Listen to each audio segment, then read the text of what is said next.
Hey, what's up everyone? This is Aaron from Studio 3B. Today I just was really excited to share with you my latest setup for listening to music. I think it's working out very well. I started out with a very modest introductory level sort of listening experience, but over the past couple of years I've been slowly adding minor upgrades here and there, and I just want to talk about some of the things that I've done to my turntable setup and my listening experience that have greatly enhanced my musical enjoyment. Some of these things are just starting out with a decent turntable. If you see in my previous video, I talk about how I bought the Pro-Ject debut carbon turntable.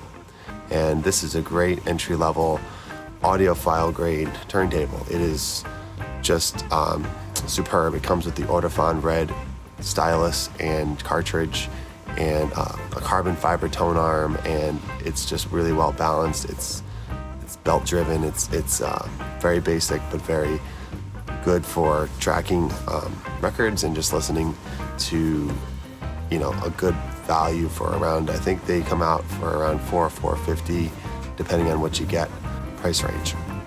Then I proceeded to get an external phono preamp, which built-in receiver preamps are okay, but they kind of cut costs there. So if you really want to focus on the value of the signal processing and the things that really count in the amplification of the very low-level phono signal, then you would want to focus on the phono preamp. And that's one place where I focus as well. All right, so the other end of the spectrum is what you're listening on. You can listen to either speakers or you can listen to headphones. In the speakers department, you have active speakers or passive speakers. And in the headphone department, you can listen to closed back headphones, open back headphones, or a variety of different types of headphones.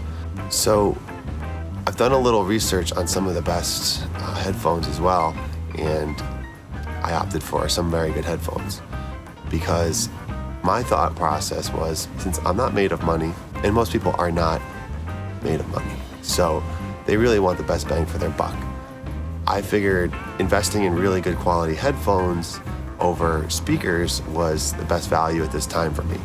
This is because you can get top-notch headphones for like the $500 price range, but for $500 in the speaker ballpark, you're kind of getting entry-level to mid, value. So I figured let's go all in on some headphones and just really enjoy the music that way for now until I'm able to upgrade my speakers in the future. So some of the actual models that I have, like I said, the Pro-Ject debut carbon turntable I have, but I did some upgrades to this turntable, and it's greatly kind of contributed to some of the listening experience. One thing I did to this turntable was get the acrylic platter.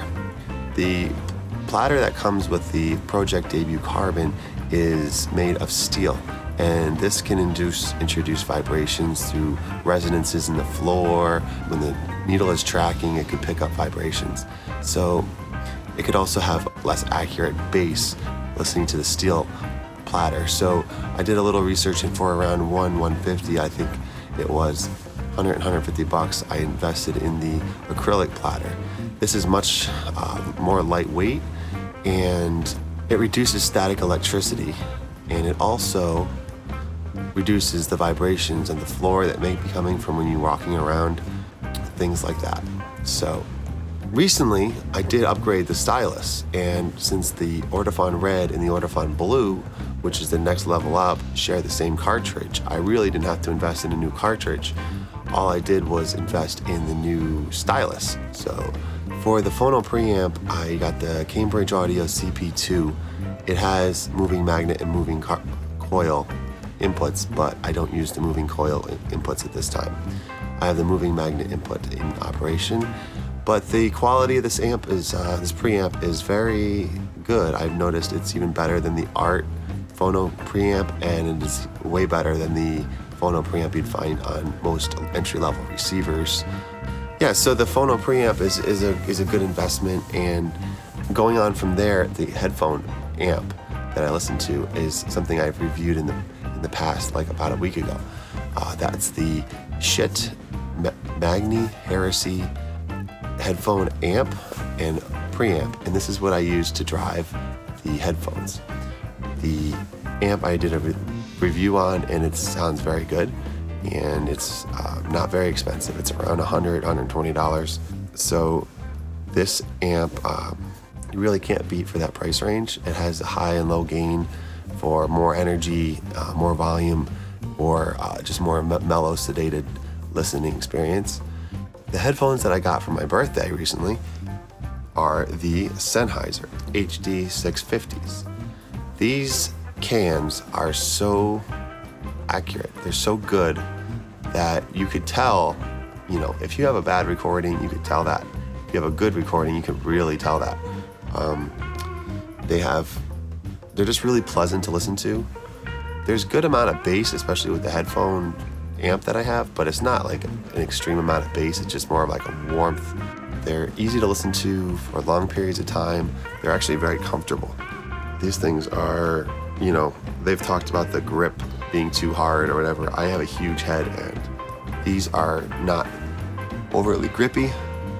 They fit me very comfortably. I think they've either modified this model or they've just been exaggerating about how grippy they are, but I think they're very comfortable, and I can just listen to anything, really just, it's just great. So the other headphones that I used to listen to, they're more like a mixing sort of monitoring headphones, are the AKG K271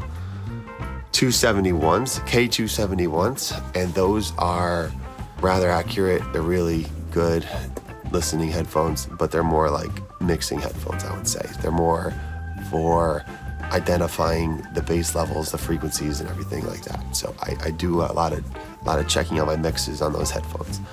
These headphones I'm going to start using for my mixes. I have not yet mixed on these headphones. I've heard that you can, and they're all so good for listening. So that's why I sprung for them. I spent about a little under $400. They were a lot cheaper than the 650S's, which according to the reviews I opted not to go for. They were $500, and they apparently compensated some listening pleasures for more accurate but maybe harsh mids and highs. From what I gathered from all the reviews I listened to, the Sennheiser HD 650s and even the 600s I heard were really good, but I don't have those. But yeah, the 650s really great. They're a classic. They've been around for like 20 years, supposedly. So the cable is very long. I could walk around my studio in about a 10-foot radius circle, and that's pretty good for a headphone cable. So just basically listening on headphones, not blasting it throughout the whole house, is a great way to listen to vinyl. It's a great way to listen to music in general. When I'm not listening to vinyl, or I just don't feel like, getting up and picking out another record, I do switch over to digital, and that I listen from my computer using a DAC called the DACMagic 100 by Cambridge Audio. And that's a great DAC. It's not the DACMagic Plus. It doesn't have the balanced inputs or anything, but that's okay. I don't really use balanced inputs too much. The DACMagic 100, in my opinion, has a better sound conversion than even the Focusrite 2i4 that I have. So, for that matter, when I'm listening to audio through that thing, it sounds remarkable as well. As long as the source is, not like a really low-res MP3 or something. It's more of a high-quality source.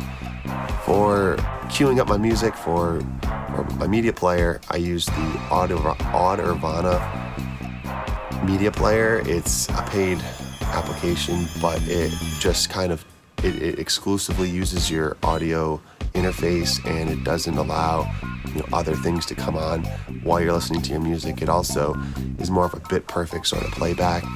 If you've ever used bit perfect in a Mac environment, it's similar to that sort of technology where you're getting out of your audio exactly what came into the digital file, so really less to interrupt the signal path. That being said, I think the total price range from the turntable, the phono preamp, the headphone amp, and the headphones, I calculated in my head somewhere to $1,500 or less. That's a really good price if you're in the audiophile listening sort of genre and you want really quality things to listen to, but you don't want to break the bank. I think that's a good budget number to look for. The headphones, like I said, were $400. The headphone amp was around $120. The phono preamp, I think, was in the $200 price range, maybe $250. And the turntable itself was around $450. The accessories, the acrylic platter was around $100, and the upgrade on the blue Stylus was around $180. So, all that said and done, I think we're coming in under $1,500 if you add all that up, including tax and shipping. So, this is just my setup, but I just want to share it with you. I think it's just a great setup, and I've really enjoyed listening to music lately with some of these bells and whistles added on. For that matter, I just want to say thank you for listening, and stay tuned for the next videos, and signing off.